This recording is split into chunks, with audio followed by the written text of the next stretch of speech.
بسم الله الرحمن الرحيم سيدا wada ogtihiin babaryahan in badan waxa ku xanuunsanaya magaalada Hargeysa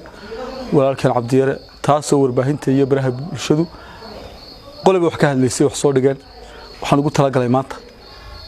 inaan kaga hadlo xaaladiis walaalka Cabdiyare xanuunka Ilaahay baa haya caafimaadka Ilaahay baa haya Cabdiyare uu xanuunsaday wuxuu ku xanuunsaday magaalada Hargeysa imika xaaladiisa caafimaad wuxuu yaalaa dhakhtarka Royal xaaladiisa caafimaad ayaamahan u dambaysa rajo wanaagsan baan ku qabnaa way wanaagsantay waxaan talo halkan uga faa'iideysanayaa ugu talagalay inaan u mahad celiyo walaalahayga fanka haday abwaanin tahay haday musician tahay haday cid kasta oo fan ku taxaqulaad fan qosaysa tahay aad iyo aad baan halkan hawada ugu marinaya hambaliyo iyo dhiirigelinta walaalkood iyo wanaag badan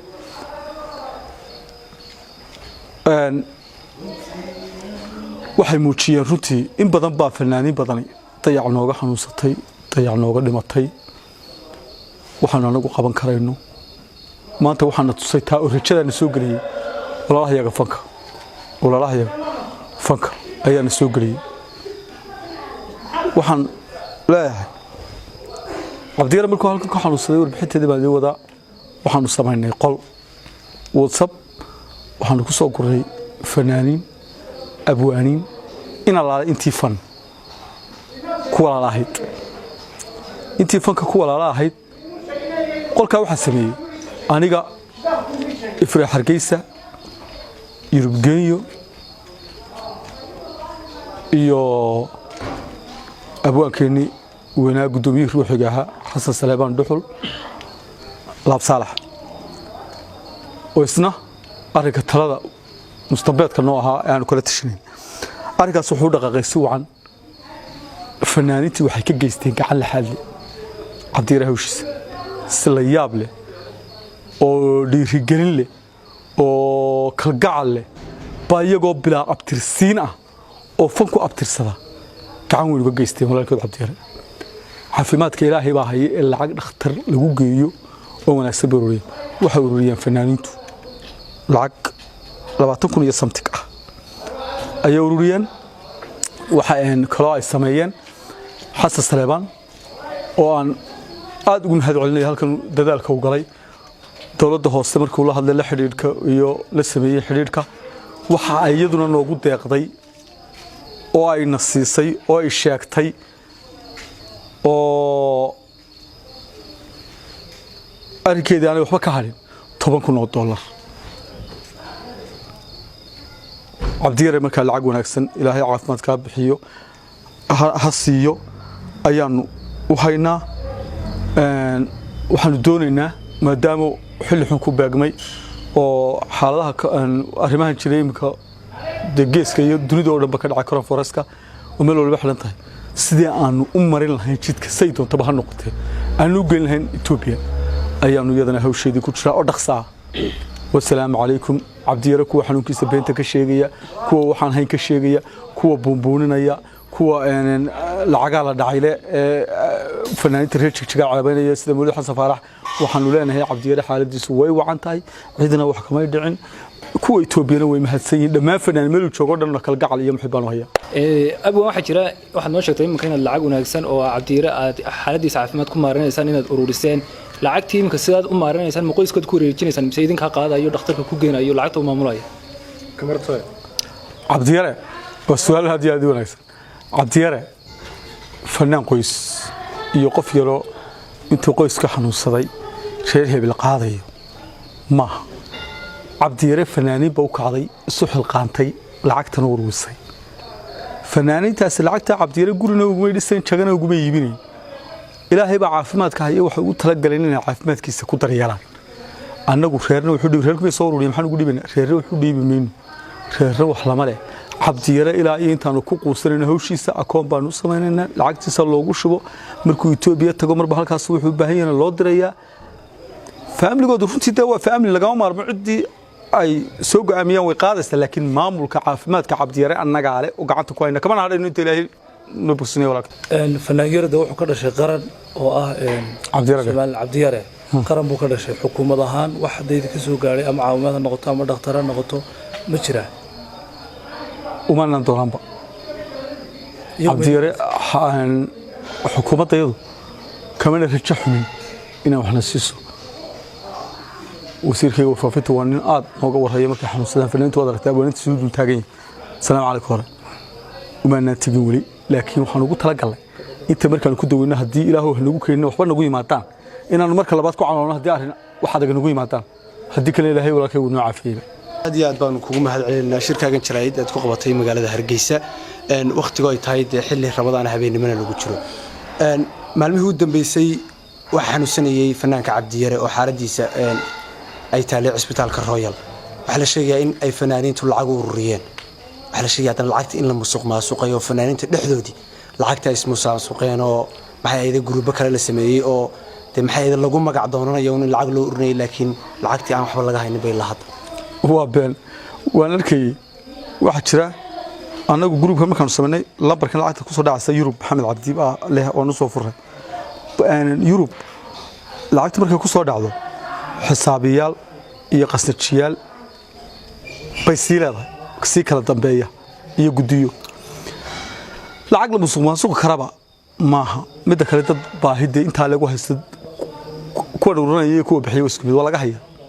xaslu xul gudidu ku jira Soomaal garan lacagtiisa uu bixiyay Soomaal garan Yurub saasoo dhan bay loo wada gacanta loo wadaaya qof xanuunsanaya idin lacagta cusub waxa jira Muulid Xasan Faarax iyo Maxamed Yare oo halka ka abaabulay jigjiga barnaamij in lacag ururiyaan qaar fadeexadinayo lacag aan halka ku hayna xitaa way cuneen farxiyo kaba yaro lacagteeda dalkan ba ku hayn way cuneen marka meel walba dacaayadaas iyo buuqaas ugu jira fanaaniinta qolka labaad ee lagaga sheekay waxa weeye fanaaniinta Itoobiya iyagoo isku duuban bay lacagtoodii soo dirayaan qaar bayna urursadeen isbeel waxana uu maraysaa waana nimanka hawsha Itoobiya ku wareejin doonay Ruusiya aan baqaadi doona way hadda si ra'iis waasha groupka aad sameeyeen marka laga yimaado waxa jira in iskaranaysa groupka ku jirta saad sheegtay oo fanaaniin oo lacagtan soo dirayay maxaa sababay codadkii aad ku wada hadlayseen groupka idin gooniga ahaa in YouTube intay qaataan la yiraahdo lacagtii way cuneeno dadka idin ku dhex jiray idinka dhexdiina miyaan la oran karin idinka dhexdiina ma soo dacadayaan lacagta ururisaan adar groupka adar hada fanaaniinta Soomaaliyeed waa milyan kaanitina YouTube meel ay isugu yimaadeen hada qof ku soo dhaxlaco sawir ka qaata hada lama waayo Soomaad garan mana wada wanaagsanada dadku waa bilaad Soomaad garan qof u calaysana intuu koobi meel ka qaatay nagu dhex jira haaya cid kale u soo daraaf garaysaya meel kale ka heliya qof WhatsApp-kiisa isticmaalaya sawirkan ka dhaqaadaya daadar wax walba way noqon kartaa taas walaal wax shida tanaguma haysa propaganda anaga shida naguma haysa anaga dadaal baynu anaga noo yaala dadaal sabta gudoomiye marka laga yimaado xogtan idin gaarka ay baahday su'aasha ku weydiinay waxay tahay xukuumaddii wax dhaqaalaha u meedaan doona sida sheegteen dawladda hoose caasimadda Hargeysa maayirka hogaaminayo lacagteeda ma la qaadan ma la isku halnayn karo ma tahay midaad dhaqaalihiina ku darsan kartaan oo isku halnayn kartaan ha maayirkayga xildhibaanada golaha deegaanka aad baan wada shaqayn dhow leeyahay maayirka fanaaniinta aad bay isugu xiran yihiin markasta yimaado uu caawiya sidoo kale xildhibaanadiisa oo kale aad bay noloshan sida xildhibaan caga yar oo kale oo dadka barwaaqadka ku wacan aad iyo aad baan ugu kalsoonay maayirka ballanqaadkiisa waa maayirkii عاصمة سنة وكسرنا عبديرة وقدام وحلا قاضية إلى الساعة دمبة أيام كل شوينا نقارن وقتي هنا وقتكو كل حرين كنا فرس بكتير سير ومعنى كتير وهولا ذا أيام ودير هاي كتير سياحة حسن سليمان بهوشاس سود مي إلى بابور كأن قاضية أمبلاسكا إلى كهرجيسة ونسكو حلني وحبا نسكو بيجيني على أي حل ويدته هوشاس إن شاء الله دعو عبديرة وباهي ما تغير كلا يبوق يلعق ورورين كلا يو فضيحة يو وحلا يريد هذا وما بهنا عبدي ورمضان إن إلهي عافمات سريعة نسيو تيني تين ويسمن تهي تيس ويسمن إلهي عافمات سريعة ولكن سيو يدو كل جزء دعية وحب ربنا هذا ودنا ورياله وكهر تجع إلا بعد فكان لما تين يمكن وحنا قلاش شقية قولك نمعان ديك ونحصيه ياد بنقول شقية بشارع على باندي إجل شو من هي الفنانين وأنتي فنانين يوحي أي اسكو شقاديهين مركا هوش عبديرة وهول إنه هو تطالع way marka laga yimaado in arinta cabdiyare marka laga yimaado caawa fanaaniintii la xiray arintooda waxay ku dambeysay maadaama fankii isku tihiin anagu wax la xiray ba kama warhayno anagu fanaaniinta wax la xiray adeeg kama warhayno fanaanka la xiray waa tibuuq bixi jiray maxaa loo maqlay arab iyo waxa leedahay lama xirin baro qalan jaarintaas waxa kuma jiraan badan war allaale waxa adeer xog ka haya ma jirto agwan waxa jira fanaaniinta xuduud ma laho wad ogtahay fanaaniinta imika la xiray ee Soomaaliland ku xiranay xamar bay tageen heesay ka qaadeen dee maxay inaas kaga tiraysaa maadaama fanaaniintuna la ogeeyay inaan xuduud lahayn hada bash ogeey in xamar tageen oo qalad galeen wad ogtay baad suudiga igu leeb in xamar tageen baa lagu xiray waxa intaas xamar anigu fanaanka in lagu xiro sharciga dawladda u yaala way tay horena watii lagu xiro jiray imika way ku xidhay yadayna u taab anigu fariidana oran maayo ku hayana oran maayo marka dadka isku day mihnadaahi way soo hadlaan qalad iyo sax oo de wixii qaladana way ka hortagaan waxaan saasa qalada wixii saxana waxaan saasa sax adigu maxaad indhaha isaga tuuraysaa isha uga meemeerinaysaa aad u leeday hal la xirayo ya la xirayo xamar bay tageen maxaa soo leeday war wax xarig bila saameynanayo waxaan ku hadalaa anagu wax caadi ah oo weyn oo aanu aragno lagu sameeyo xad guduba ya hatta xarig gabaadiga ka maqlay ka war waha waan ogeyn in maxkamad la saaray xitaa ma ogeyn fanaaniinta maxkamadda la hor keenay war ma ogeyn marka fanaantiga maxaa fanaantiga ka dhaxsan marka way gudoomiyood ku raacsan xitaa adigu barnaamij ku aragtay meelaha ku aragtay wax marayo soo daayo xusaan kugu weeyay gudoomiye maxkamaddana waa la keenay marka waxa ku leeyahay xukuumadda waa ku raacsan adiga cadaha ahaan in qofkii muqdisho tagay fanaan in xukuumadda xidho calaw hana afqaadina kiis bay ku haysaa dawladdu nimankan iyadana baaraysa oo adiga ay sheegeen xidhiin ka lagamana hordhacayo waxay noo sheegteen weegina wax ku talaab qaadeen